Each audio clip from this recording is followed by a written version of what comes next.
Hello guys, for today's video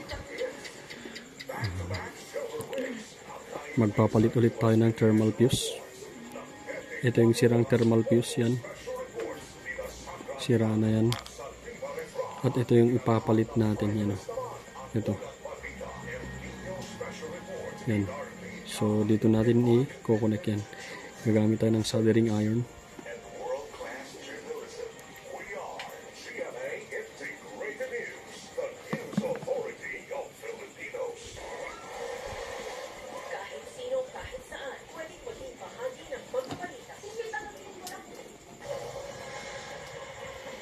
So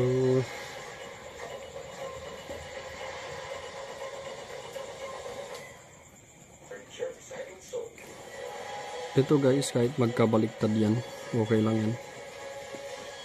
So mas maganda kung lalagyan nyo na agad ng soldering lead doon para mas madaling ilagay. So ikabit na natin.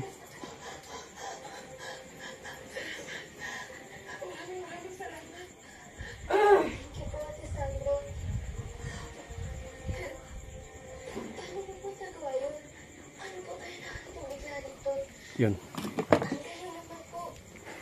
Tapos i-check na natin guys.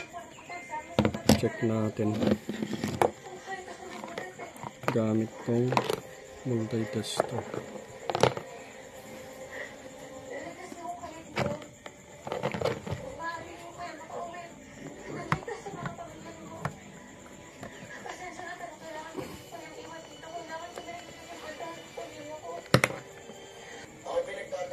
So guys, i-check natin kung okay na siya gamit itong multi-tester natin.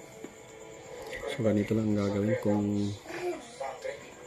okay na yung ano niya, connection.